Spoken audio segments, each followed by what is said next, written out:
Thank you, Danielle. It is time for the headliner presented by Miller Lite, and our guest is Red Wing forward. And I say forward because he can play right wing, he can play left wing, and he can play center. That's all three forward positions. It's none other than the newest Red Wing, one of the newest Red Wings, but the one that I'm pretty excited about. Bobby Ryan joins us. Bobby, thanks for joining us on the headliner. Really appreciate it. Thank you. I think Randy Carlisle might disagree that I can play center, but that's a story for another time. I mean, I liked him as a player. I'm old enough to actually remember him as a player. And so, you know how you get these preconceived ideas about guys? I thought, oh, wow, Randy Carlisle, he seemed like a pretty cool guy. Man, he was just prickly. I mean, that guy, but I guess as a player, you have to develop some sort of relationship with your coach, I would imagine. Oh yeah. I think and it's now more present than it was back then. But no, he was a very good coach. I think I was just too young to have him at the time. But I think I would definitely appreciate playing for him now more so than I did then. Really, man. I mean, look, I'm a media guy back then, and I was like, lighten up, fella. I mean, come on, just lighten up a little bit. But anyway, let's move on. Speaking of guys who, on occasion, might be able to lighten up, when you signed with the Red Wings, I think the one thing that stood out is you said you had your conversation. You talked to Steve Yzerman first. You were pretty sold after that it looked like Detroit was going to be your new hockey home. I'm kind of curious, and I know what goes on in the room stays in the room, but can you kind of enlighten us what that conversation entailed? Yeah, I guess just without going, too personal. I was just blown away by the passion that he has for getting Detroit back to the team that they were. Certainly they were when I came into the league. They were always the team that knocked us out when I was in Anaheim. A storied franchise, and he's played there and he's captained there for a long time, so he knows everything about it. And you can tell that he's passionate about getting the team back to what it was. And there's a lot of good pieces, but now it's about bringing pieces in to help those players get into the right situations and get better. And I was sold after talking to him. I was sold after hearing about the rink and the arena. And then I lived in Detroit area. I lived in Pinckney, Michigan for my 10th grade of high school when I played for Honey Baked, and I always found it to be a beautiful area. So it was a no-brainer for us to go back after that conversation. We know Steve obviously as an icon here in Detroit, and as a hockey player and now as a general manager. What's it like for you to sit here and maybe not talk hockey so much as from player to player, but here's a guy that you're talking to and is giving you kind of the lay of the land? I mean, was it a weird and different experience because you're talking to one of the immortals of the game? You know, through the process, I knew I was going to have the chance to talk to people that I haven't before. And when the first call that came through was Mr. Yzerman, and I called him that immediately, and he told me not to call him that, to call him Steve, and to have a candid conversation. I was intimidated. I do have to admit that I was intimidated to talk to him. Listen, everybody knows the career that he had, and then the career that he's gone on to have after hockey. He's won at every level and everything he's done. And even though the cup's still there, his blueprints were all over that Tampa Bay team and built a lot of that team. So you know that he's just a guy that knows the game. But then to talk outside of that was a very incredible experience, and I think that obviously weighed a lot on my decision. Just the fact that I got into such a comfortable rhythm chatting with him. It was fun to pick his brain on things and to hear things about hockey and then life outside of hockey in the Detroit area. A very, very surreal experience for me. Well, you could tell, I mean, on your call, on your Zoom call the day you signed, that you could tell that it really had a profound effect upon you. And I don't mean to be melodramatic with that. When you're talking to Steve and he's giving you the lay of the land, I mean, you could tell right away, because I would say from day one, since I've met him when he was like 18 or whatever it was, he's pretty much an honest and pretty much a straight shooter. There's no BS with Steve Yzerman. There is none. No, there is no gray area. It's either right or wrong, or you're doing good or you're doing poor. And I'm at a stage in my life and my career where I need that. So to be able to get, and I think the same thing can be said about Blash in my conversation with Coach. I think I'll know where I stand all the time, and that's important to me, because I think in the past little while I've had coaches that haven't always been the case. You just kind of get the silent treatment. And you don't know what you're getting. The game's changing so much that you got to coddle the young guys because they need to know. But I think the old generation gets left out a little bit, and I felt like that in the last couple of years. So it was the most refreshing conversation I've had in hockey in a long time. Now, maybe I read too much into it, but it really seemed too that you wanted to make sure, regardless of what the Red Wings record was, and we all know they only won 17 games last year, but you wanted to make sure that you were walking into a room where the guys were competitive, that they competed hard, whether they were winning or losing. Was there a feeling out process that you wanted to kind of know what you were getting yourself into? Yeah, and the situation doesn't change a lot for me. I mean, if I'm being completely honest, I went from the 30th place team to the 31st place team.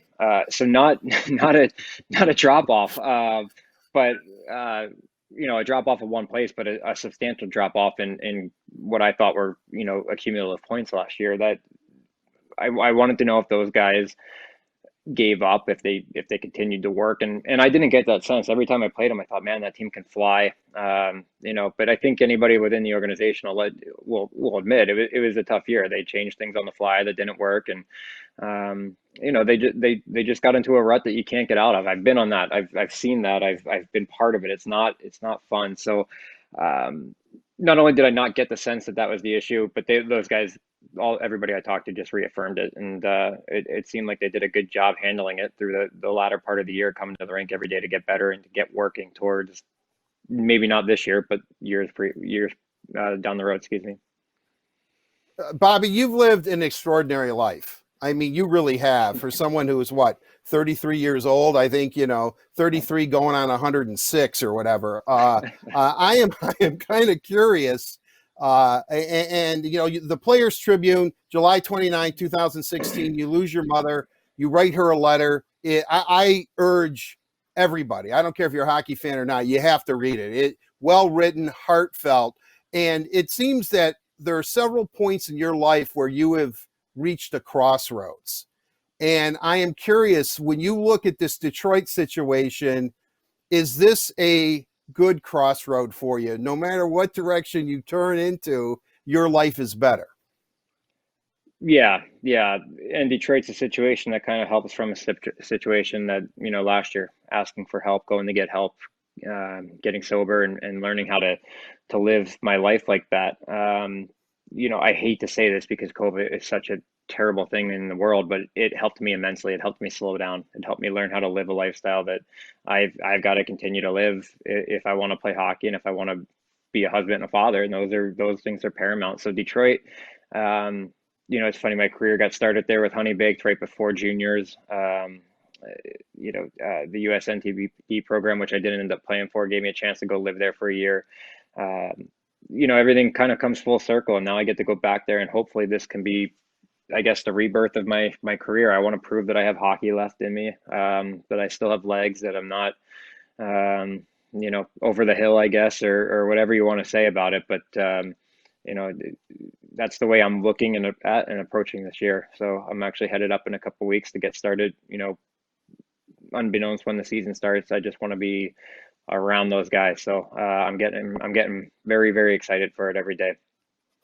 We hear veteran leadership, and obviously the Red Wings need veteran leadership. You're walking into a room, and there's some veterans there, some really good character guys. I mean, Dylan's all at 24 years old, and it seems like he's been a Red Wing for the last 100 years or so. But what do you hope to accomplish? How do you read the room? Are you going to go in there and be Mr. Rah-Rah and say, hey, look at it, let's get serious? Or are you going to let it kind of play out? I've always let everything play out. I've never taken over a room that is not, by voice. I continue to just come in and do the right things every day. I'm generally the first one there. Some of the young guys started beating me, but I got to get back to that. But I think in the last couple of years, it kind of served as a bridge between coach and young guys, and the guys in Ottawa were much younger than the guys in Detroit, so they probably already have that. But I think veteran leadership comes in so many forms. For me, it's about doing the right things, going to work, not taking any days off. I can't remember the last time I took an optional skate off. So when young guys see you out there doing that and pushing it, it makes them come along for the ride, and that's all I can really do. I'm not a rah-rah guy. I never have been. I certainly say my piece when it comes, and it's needed. But other than that, I just try to be a sounding board for those guys. If they have questions, if they're not comfortable with coach in a one-on-one situation, how do you approach that? How do you start a conversation? Those are things that took me years to learn. And I had great leaders, Getzlaff and Niedermeyer, Pronger, Solani, you name them. And it took me years to get comfortable. So those are things that I can help those guys with if they choose to. If not, I'll just continue to be the workhorse and show them the right way to do things on and off the ice. I know that I know you said you're clean and sober now. You win the Masterton Award. You were out for 3 months. Uh, and you talked about COVID slowing you down. There's a lot of people that are struggling right now, as you know. And, I said this when we had Ken Daniels on last week about what happened to his poor son, Jamie. It's affected my life in a profound way, which I'm not going to get into, but I'm kind of curious what made you stop? What made you want to seek help? Because I think people hearing it from you really goes a long way.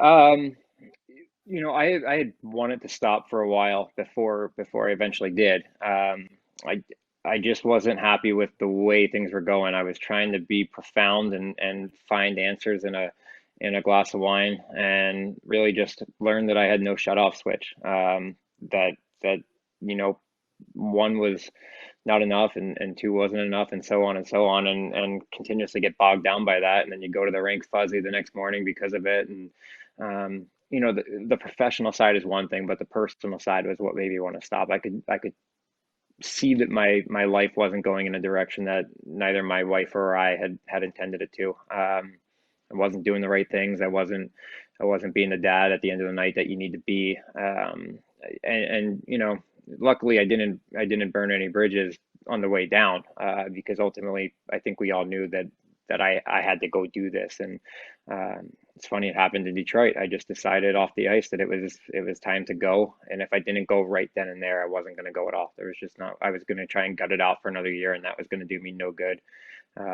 personally. So, I got off the ice and went to the airport. It's kind of the old expression: one drink too many, 100 not enough. I mean, Yeah. it's really kind of a vicious circle that way. Well, I mean, I compliment you. I mean, I really do, because I know Yeah. it's not easy, and I really mean it. I mean, it's to do something like that is it's a stark reality that only you can face and only you can change. And so by you doing that, I mean, I have nothing but my heart is full of not only empathy, but I'm excited to see you perform as a Red Wing. And I want to kind of look at it now, looking towards the future, and a good future.